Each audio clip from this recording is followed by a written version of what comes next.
This is the second part of our conversation with Viktia about Belarusian queer activism. If you haven't heard the first part, I encourage you to do so. In this episode, we continue our conversation and also ask questions to a queer researcher, Ekaterina Donskova.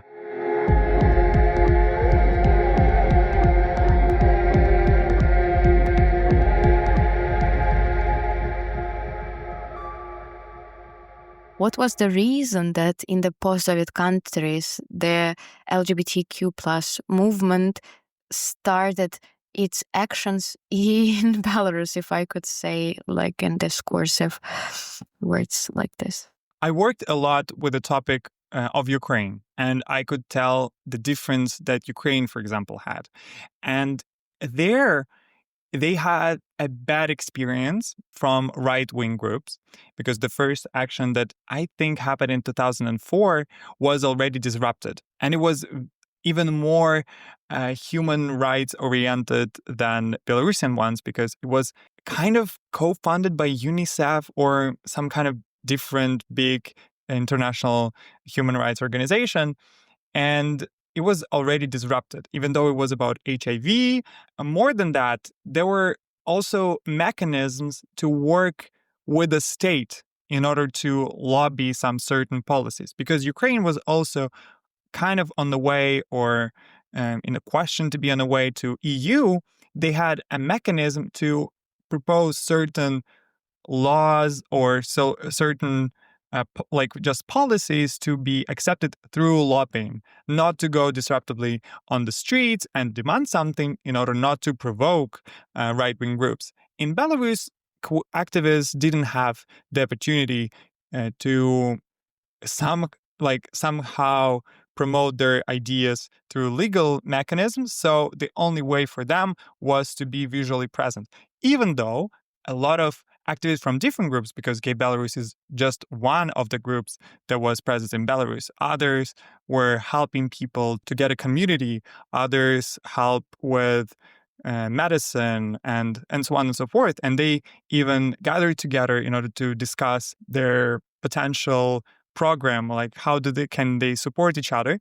And a lot of them criticize Gay Belarus by provoking and telling, don't be too much because we're working on some certain things and you're just standing on our way.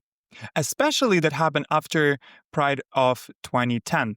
That was hugely publicly distributed. It was even displayed on national television. And the reason why it was is because it was heavily beaten up. A lot of people were detained, and there was a huge boom in the way how people reacted. And they reacted, yes, I don't support the president, but here he behaved in the right way.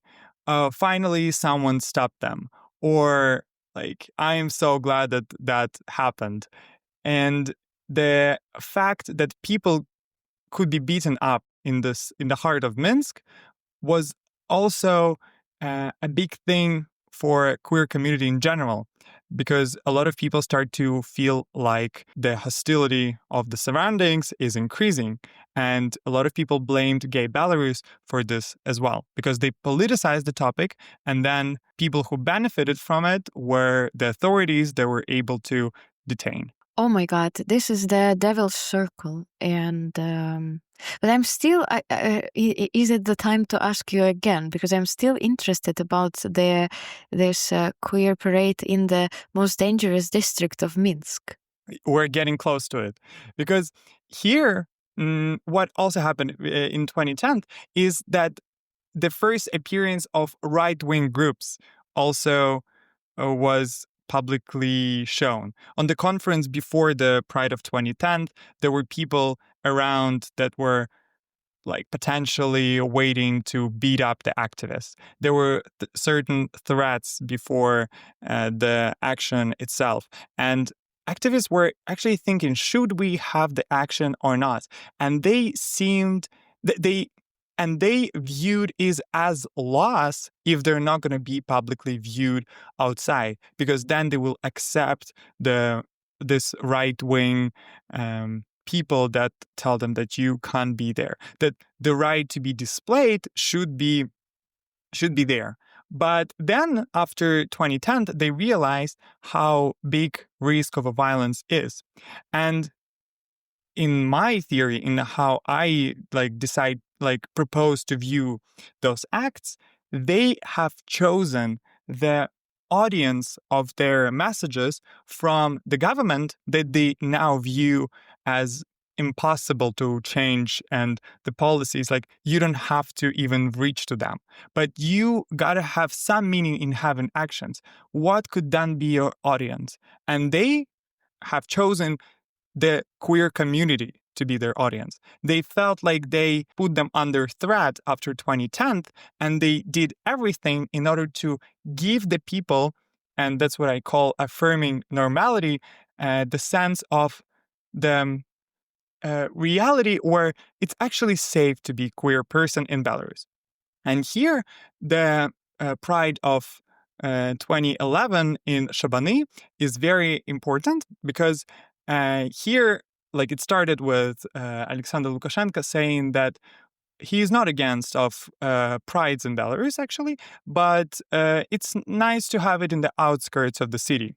And activists actually tried to have the action in Sosny, one of the districts in the outskirts, but then when they got rejected, they actually have chosen Shabani. Because, as you have said already, it's one of the unsafest areas in Minsk, at least in public opinion.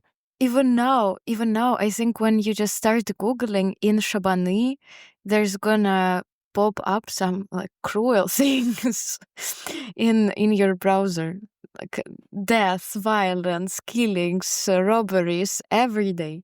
What they've decided to do is to hold the pride in a complete secrecy this time. Not actually tell anyone that pride is happening, but a couple of journalists, a small tight group of activists, and they were completely scared. They actually also had some representatives from Ukraine that also took part in the action. And spoiler, those group of activists, after seeing whole process, how people kept everything in secrecy, how scared they were, how they went to the completely unknown for them district, then had a pride for, I think, less than 10 minutes, where they screamed a couple of slogans and then put a pride flag on the balloons into the sky in order to whole area to see that pride was here. And this is important, that pride was here, not is here, but were possible to have. Even though publicly it wasn't even very much visible. The audience, again, was the queer people that could watch this media message in the future, not actually to intervene with the space. And that worked really well because what activists did in addition to this is that they had an interview in Shabani after the Pride, asking people, what do you think about the Pride? Having the narrative in their lens, in their hands. And they, it's not a journalistic interview, it's not a representative interview. The voice that they've decided to keep is like mostly, I don't really care, whatever, or yeah, let them go, why not? Or a couple of voices that say, no, that's bad, but without using hate speech or something like this. Wow, that's super interesting. So could you say that they actually created themselves and tried to maintain this myth of Belarusian tolerance toward actually themselves? Of course, if they were actually trying to have a public pride in Shabani, we don't know what would happen. But they had it in a complete secrecy. They had it like they were planning to have a mediatized effect. And they really inspired Ukrainian activists that view in which conditions Belarusian queer activists are. And they thought, oh, but it's so much better in our country. Why aren't we having prides there? And like next year, they have a pride in Ukraine. Basically, those people that were at the pride, and they kind of got influenced by that. It's not that bad in Ukraine. Maybe you could try it out as well. But it's also not just represents like the tactics of activists, but also how tight it was to show presence on the streets of Belarus. And the last public pride visible was inside of the tram, which is, again, very weird if you frame, especially when you frame it as a pride, because we imagine pride to be on the streets, to have some kind of connection to the society around. Tram is completely excluded and physically show how oriented to the community the movement became. And that will be shown even after that, because in the future where there'll be no public actions that would be consistent and done by like certain groups, there would be some different actions even after 2012, but they were much rare. What happened is a lot of media organizations happened, a lot of community centers happened, and that really marked the shift that happened in the community to focus on themselves. That were super impressive examples and very inspiring. But I cannot not ask you about the protests in Belarus in 2020 and how the queer movement worked there, because I feel that it was the queer people were more visible than during the other protests, but maybe it also is the matter of personal perspective. So what do you think about it? That's a topic for completely different research. In a way, how different marginalized groups were present during 2020 protests, and it's a big thing where a lot of groups that felt unrepresented in society were having their own marches during protests. But here, I'm not that eligible to say, because I actually asked some questions to Ekaterina Donskova, as well, Belarusian researcher that is, in her recent work was focused on how Belarusian queer activist movement reacted to 2020 and how it resonated with idea of Belarusianism and national identity and queerness. So the first question was how activist practices and activism itself was before 2020 and during 2020, and what exactly happened during 2020 that made it so much different from before.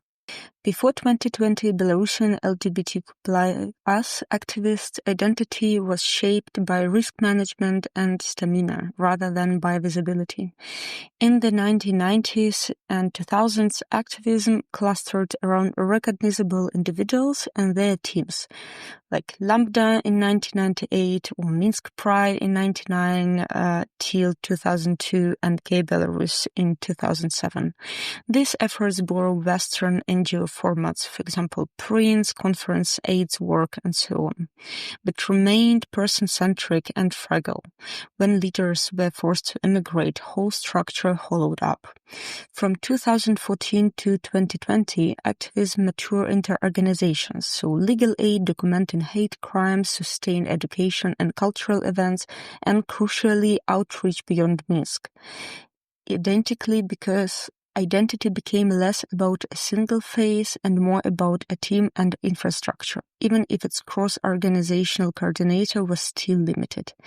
2020 was a rupture.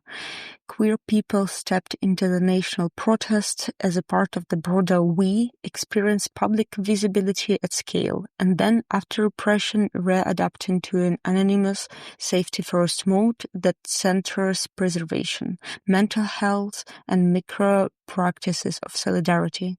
So the post-2020 identity is hybrid. It remains mass visibility, but treats protective personal invisibility as strategy, not weakness.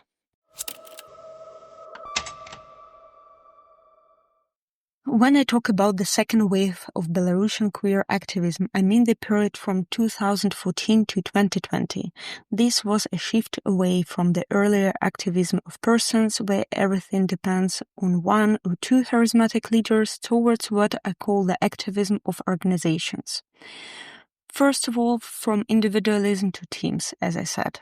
By 2014, the first generation of visible leaders had either emigrated or been forced into silence. What emerged instead was were teams, collective of lawyers, educators, cultural workers, and researchers who divided roles and built more stable infrastructures. Instead of one phase of the movement, there were now multiple organizations, each covering part of the field. Second, human rights orientation.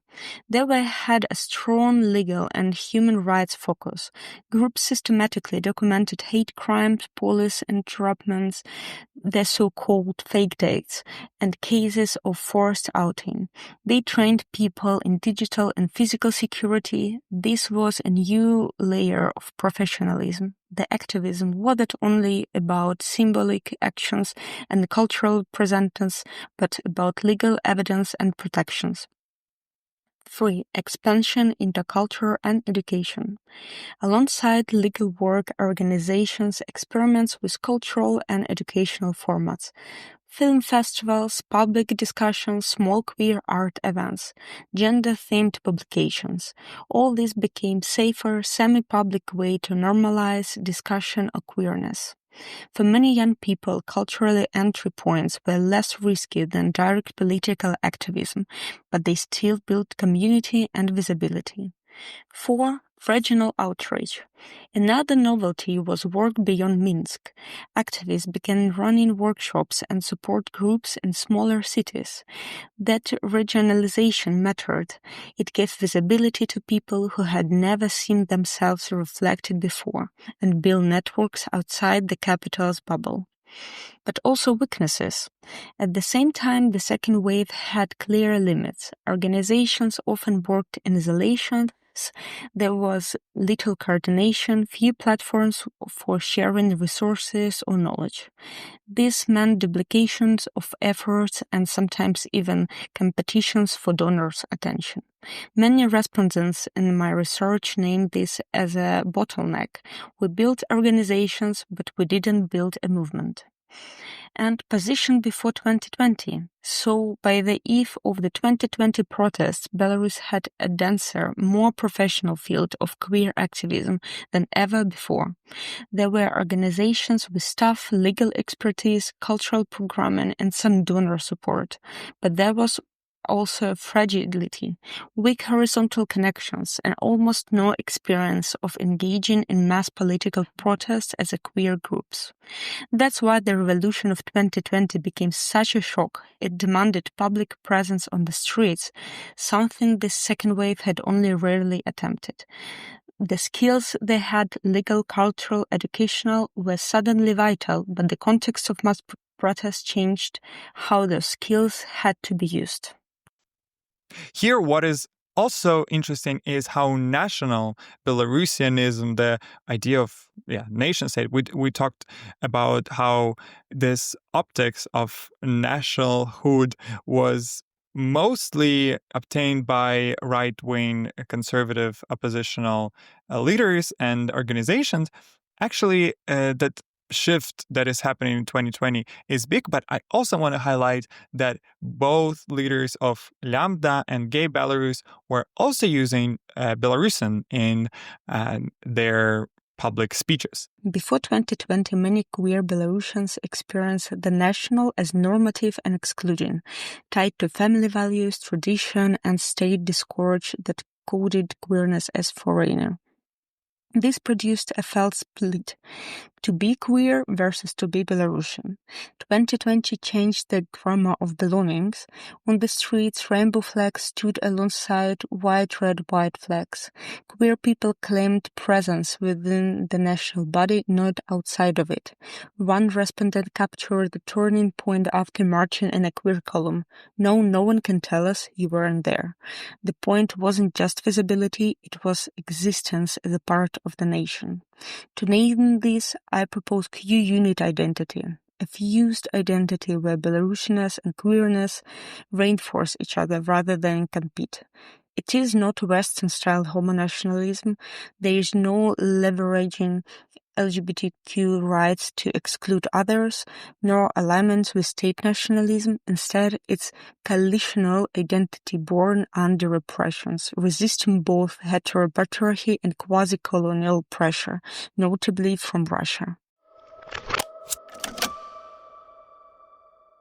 And I feel like, because I also view what we do here right now as part of this big shift, of this big movement of actually starting to build infrastructures within to keep this community in a way, this, like, we work with knowledge here, with the history, to give for people some background and perspective in order for them, when they will have time and possibility to organize and make certain maybe activist actions again in Belarus, that would be a strong backup in a way to know their own history. Thank you so much, Ula, for giving this discursive perspective on the relatively short story of the queer movement of independent Belarusian history, because I feel that this was really interesting to look how actually you were saying they constructed their own public and social identity. And my maybe last question was going to be connected. How do you think, or maybe you worked with this or asked someone, if this was actually conscious decisions, or this just happened as not really random, but part of the ongoing protests or performances, and it was not planned as a company as we viewed it today, for example? I have to underline how hard it is to have public action in Belarus, and how easy it is to make it not happen. Because a lot of people within the community, outside of the community, are telling you that don't provoke, don't go out there. And there are so many reasons not to. And of course, activists ask themselves, like, why should we do this? And actually, in the beginning of my research, my theory was that potentially like the difference between Belarusian and Ukrainian movements could be that we had more women as members of those institutions that were much more into choosing the politics of being present. Because again, for example, if we look at how it happened at the liberation of homosexual men happened, for example, in Czech Republic, it happened through lobbying, and they were not intended to be public in order not to, again, provoke society. And the idea was that women, as traditionally excluded from public discourse, could have been pushing those ideas in order to be presented. This hypothesis remains a hypothesis, but I feel like if we look at it from perspective that we have now, that we can look back, and we have a large time. I don't know any members of these actions, even though they were so recent. We can look how marginalized Belarusian community was, and how passive the other part of society that could have not let them present themselves was. When the government became so violent and so restrictive in order to not let them anyhow present themselves publicly, only then they have stopped. Before that, I feel like the situation that was in Belarus was so unfulfilling, that felt so unrepresented, that was the only way to fight for their needs. Thank you so much, Ula, for your commentary and research, and thanks to everyone for listening. And this episode is going to be released in 2 parts. So if you're hearing this, this is the second part. And I hope you enjoyed it as well, and have a great time.